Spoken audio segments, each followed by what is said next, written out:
All-Star Race Trucks, and the starting lineup will go as follows. Starting on the pole, dropping the number 99X of the Dunleavy's Road Service, Route 66 Trailers and Sales. Sponsored entry for the 99X of Doug Dunleavy. Outside of him will be the number 16, that is Seth Duvall from Woodstock Valley, Connecticut. On the inside of row number 2 is the 12, that is Derek Chris from Troy, New York. And outside of him will be the number 99. That is the Dunleavy's Road Service, Route 66 Trailers and Sales. Sponsored entry for the 99 of Bernie Singer from Brookfield, Connecticut. On the inside of row number 5 will be the 02. That is Branchville, New Jersey's Bill Cowan in the Wilco Air Conditioning, Refrigerating, and Heating sponsored entry. Going off in position number 6 will be the number 3. That is Andy Lindeman from Potenskill, New York, in the Wells Communicate Electric Supply car. Going off in position number 7 will be the 25, that is Kurt Torrey. Kurt is from Wilmington, Delaware. And outside of him, in the A starting spot, is the 03, that is Tony Naglieri from Island Park, New York, in the Everready Motorsports Montego Bay Bar and Grill sponsored truck. Starting in position number 9 will be the 83, that is G. Perry from Granby, Connecticut. And outside of him will be the 711, that is Walt Wasco in the Connecticut Custom Car FEB Construction, sponsored entry from West Suffield, Connecticut. Starting in position 11 will be the 13, that is Jeff Zoller from Littleton, Mass. Peabody Supply Company and Banks Automotive as his sponsors. And to his immediate right will be the number 94, that is Scott Gregory from Westbrook, Connecticut, in the Foxwood Resort Casino New England Race Fuels truck. And starting in the final row will be the number 7, that is 2005 champion Chris Carell from Quaker Hill, Connecticut, in the Hooters sponsored entry. And scratch on the field will be the number 1, that is Jim Ahern from Ashaway, Rhode Island, in the Finish Line Signs truck. So we're just moments away from the start of the truck feature, but Dave, what an SK Modified, Budweiser Modified 150. We'll go to Gary and get your thoughts in a minute, but Gary Danko has something for us in the paddock. Yeah, I just caught up with Dennis Gator, the driver of car number 3. The car's a little bit wrinkled, but all in all, Dennis, 5th place today. Yeah, I'm happy to get back up into the top 5 after the melee we had going earlier. It's a credit to the hard work that the crew put into it, the patience from my wife and kids. I can't thank enough my dad and my sister, Bob Morgan, my neighbor, Gary Espinoza from Larry's Auto Machine, Jeff Hedden, Pete and Cheryl Bennett. It was a great weekend for us to come out with the top 5. The car's a little beat up, but we can regroup from that. What's your thoughts of some of the racing out there today for the SK Modifieds? There's a lot of banging going on up front. It was ridiculous. The track should have done something. Doug Dunleavy in the 99X starting on the pole, and he gets a pretty impressive jump over Seth Duvall in car number 6 in truck number 16. And Duvall looks to make that 16 work on the outside line as they go down the backstretch. He grabs the lead, and the 99 of Dunleavy looks to hold off the 99 of Singer for the second spot. And also making a strong move, that familiar 3 truck of Andy Lindeman, who's had great success here at the Speedbowl over the years. He has inserted himself in the number 3 position, but that gain may only be temporary, as the old veteran who started his career at the Danbury Race Arena, Bernie Singer, had a notion for 3rd, has fallen back, and now has to fight off Tony Naglieri for the number 5 spot. But meanwhile, back up at the front, it's the 16, that is Seth Duvall leading the way. The 99X of Doug Dunleavy runs in the 2nd spot. The 3 of Lindeman runs 3rd. And then comes the 99 of Singer and the 03 of Naglieri. Now remember, Chris Carell, the 3-time champion, started all the way back in 13th. He did not linger there for very long. He has become a factor in truck number 7. Also working his way to the front very quickly is the 711 of Walt Wasco. But they have a lot of catching up to do, as the 16 truck of Seth Duvall has a healthy lead over the rest of the field. Duvall is the leader of the band. He has about an 8-car length lead till it drops back to the 99X of Dunleavy, the 3 of Lindeman, and the 99 of Singer. Then comes Naglieri, Waltzko, and the 25. Kurt Torrey in truck number 25 is in the middle of the guys who finished 1-2 in the points last year, Walt Wasco and Chris Carell. It's plenty of open spaces for the 16 of Seth Duvall, and we'll see if anybody has an answer for him in the later stages of this race, with Dunleavy in 2nd Lindemann in third. And Bernie Singer, he is not evaporating into the twilight here at the Speedbowl. He is hanging tough in the number 4 position. Meanwhile, the best battle on the racetrack is back for positions 5 through 8 as the 03 of Naglieri leads the 7-11 of Wasco. Wasco on the inside of the 25 of Kurt Torrey, and right there is the 7 of Chris Carell. Carell content to see what happens and what transfolds in the side-by-side battle between Torrey and Wasco. Meanwhile, Duvall is able to widen his lead.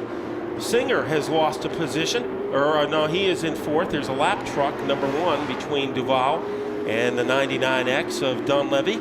So as they crank it up past the stripe and into turn 2, Dunleavy has had a joyride, but not enough joy to catch Seth Duvall. And meanwhile, back in the 5th spot, Walt Wasco has worked his way back. Trouble for the 25 of Torrey, headed for the grass on the back stretch. Some body damage, sheet metal damage on that truck as the yellow comes out. Didn't see what happened to Torrey, but you saw the end result.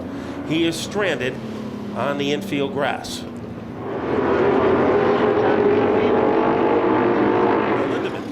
And the 16 of Seth Duvall leads the way, and now Lindemann gets a little bit of a run on that inside, but he falls back, and now Walt Wasco has worked his way all the way up to the 3rd spot. Walt Wasco from Suffield, Connecticut, came to within an eyelash of winning the championship last year, and the man who beat him out is right behind him, the Waterford native, Chris Carell, in truck number 7, sponsored by Hooters. He painted it black this year in honor of Fridays, where the Hooters girl wear their black uniforms.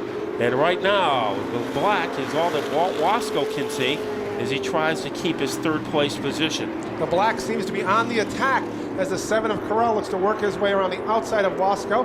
They are side by side as they go into turn 3 and 4, but Lindemann slides up the track, and that allows both Wasco and Carell to get by for 2nd and 3rd. So Wasco able to disco his way into the number 2 spot. Carell is 3rd. However, it enabled Duvall to kind of stretch out his advantage over the 2 front-running trucks. Lindemann is faded to 4th. And one man who's been pretty consistent, Bernie Singer, Scott Gregory. We saw him compete earlier today in the Allison Legacy cars, and he currently is running 6th. The man who's all alone out there for a Sunday joyride is the 16 of Seth Duvall. He continues to lead the way with 10 laps left. Walt Wasco and Chris Carell are having a battle for the 2nd and 3rd spot as they work their way through turns 1 and 2. And then running in 4th is the 3 of Andy Lindemann. Bernie Singer follows him, then it's Gregory, and then George G. Perry in car number 83, a driver in his 50s, but he started his career at the Riverside Park Speedway, winning the 1995 Late Model Championship. So he is having a good run in the top 7 cars, but nobody is running better than Seth Duvall. 8 laps stand between him and a victory. And Walt Wasco, he might need a court order in order to catch up to the 16 truck. Walt Wasco's concerns right now is the 7 of Chris Carell, who's right on his back bumper as they go into turns 3 and 4. Wasco looks to hold him off as Carell closes in a little bit, but there's nothing there as Wasco continues to hold that 2nd spot. Carell tap dancing on the outside of the 7-11. That's a very difficult way to pass here in the All-Star race trucks, but Chris Carell not backing down. They dart their way into turn 4. It is the 7-11 of Wasco, but sitting on his lap is Chris Carell. Carell begins to squeeze the pressure on Wasco on the outside. He looks to get out in front, and he makes the pass as they go down the backstretch, dropping Wasco to 3rd. They'll try to set out after our leader, Seth Duvall, and running in 4th is the 3 of Lindemann. Chris Carell started dead last in the field, and he has wiggled his way all up to the number 2 position. Perry on the grass in trouble, or that was Gregory in truck number 94. He is able to get it back onto the speedway, but we have trouble in turn 4. Today, and we're just about ready to go green, guys. And it's a 2-man confrontation between Seth Duvall in truck number 16, Chris Carell, the 3-time champion in truck number 7. Seth Duvall, who's led all the way so far. Does Carell have anything for him in the final 4 laps of today's race? Carell right to the back bumper, gives a look on the inside as they head into turn number 1, but Duvall is able to hold him off. So it's a shootout at the OK Chris Carell as he tries to nail down the 16. Wasco is 3rd, Lindemann in 4th, and Scott Gregory now has scooted his way into the number 5 position, down to the final 3. Does Wasco have an answer for the 16 of Duvall? For the first time today, Duvall really has the pressure applied to him by that 7 of Corral as they come into turns 3 and 4. This time by, just 2 laps will remain.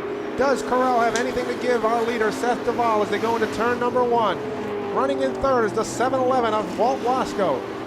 3 cars back is the 3 of Lindemann, and the 94 runs in the 5th spot. This time, they will come off turn number 4 and get the white flag. Can Chris Corral get his way around the 16 of Seth Duvall? He looks to the inside, gets a little bit of a run. Duvall is able to hold him off as they go down the backstretch. Duvall looks to stretch that lead out to a car length as they go through turns 3 and 4. He'll slide a little bit, but he'll come to the stripe and take down the win in today's All-Star Truck feature. The number 16 of Seth Duvall. Running second will be the 7 of Chris Corral. In third, the 7-11 of Walt Wasco. In fourth, the 3 of Andy Lindemann. And rounding out the top 5 in 5th will be the 94. That is Scott Chris Corral, who gives us thumbs up.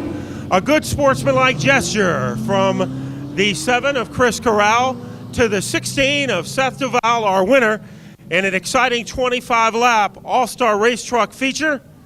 Coming up next will be our final event of the day, the 30-lap race for the sportsmen who are ready to go, but we will get a quick word with Seth Duvall as he takes off the safety devices, and he will be ready to join us. I guess if you're going to win an opening race of the season, it's great, but it's even greater when you can hold off the 3-time champion in this division, and that's exactly what Seth did this afternoon. So he's ready to vault out of the car. Our winner of the All-Star Race Trucks feature, it is Seth Duvall, holding the Sunoco flag of victory. And Seth, you had the 3-time champion on your back bumper for the final handful of laps. How were you able to hold him off? Well, I was a little surprised to see him there, actually, because I knew he was starting deep in the pack. And when I saw him there in my rearview mirror, I knew we had to run pretty hard at the end. But our strategy worked. We were a little easy in the end and left some truck for him. I got to thank my crew. They set this thing up. Barely any steering input. Easiest thing to drive all race, you know. That's how we held him off. So it was a great effort as Seth Duvall saved something for the final 5 laps. It came in handy as he is our winner of the All-Star Race Trucks race today. Gary, Seth Duvall was the victor, but Chris Corral did everything he could to try to start the defense of his championship.